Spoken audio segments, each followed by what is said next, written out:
Ford's car now has a rival, the Seat Arosa. After years of cars getting bigger, manufacturers are once again out to convince us that small is beautiful. But I don't agree. I know women are supposed to like small cars, but as a rule I don't. I never think they quite live up to their hype. They're always supposed to feel bigger than they really are, but never actually do. And you can end up feeling awfully vulnerable if anything bigger than a Fiesta bears down on you. And I'm afraid that goes for Ford's car as well. Yes, it's an interesting shape with some clever touches, but the base model's steering weighs a ton and the engine's gruffer than a billy goat. Oh, and its glove box is very clever, but it isn't really big enough to hold much more than, well, a pair of gloves. So Seat's new Arosa has got a tough test ahead of it.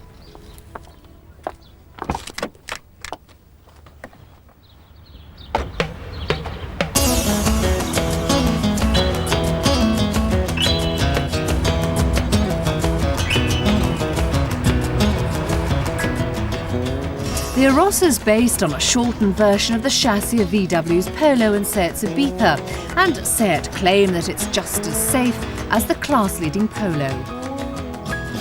Around town you start to see the appeal of the Arosa. Power steering means it's easy to manoeuvre, a doddle to park, and they can be shoehorned into spaces that Polo drivers can only dream of, even if, like me, you're somewhat spatially challenged. But when you park it up and get out, you're more likely to be looking at the view than back at the Arosa. There are some nice touches, and the Arosa is certainly not ugly, even though it's short and tall.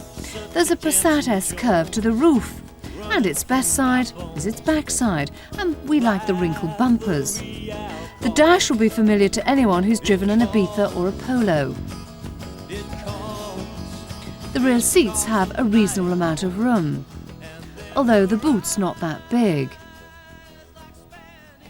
And the glove box is almost as useless as cars. So when it comes to style, it's a walkover for the Ford. But a lack of style hasn't stopped the Toyota Corolla topping our JD Power customer satisfaction survey for 3 years. Seat's Toledo became a respectable 23rd last year, confirming claims of solid build quality. And the German-built Arosa feels every bit as good. There'll be a 1 litre, a 1.4 and a 1.7 diesel. But most people apparently will go for the 1 litre, and all models come with power steering as standard. The Arosa isn't set up to be sporty, it's set up for a quiet and comfortable ride. And even if you get up a bit of speed, it still handles nicely. But that's the problem, because particularly with the 1 litre, getting up a bit of speed certainly requires a bit of patience. Come on.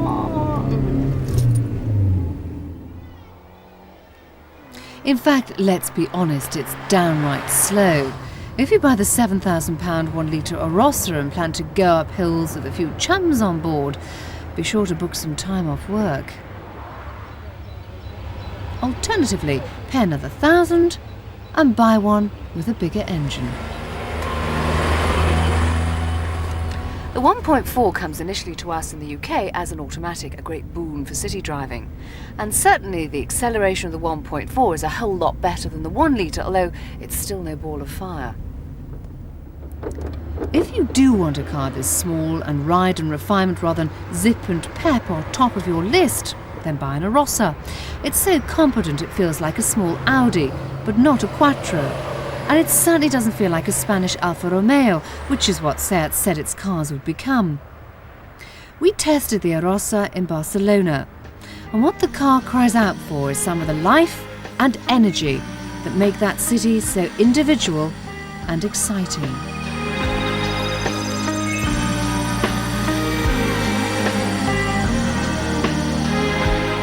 So what do I think of the Arosa? Well, it's actually very difficult to sum up, so during the day I made a few notes for and against.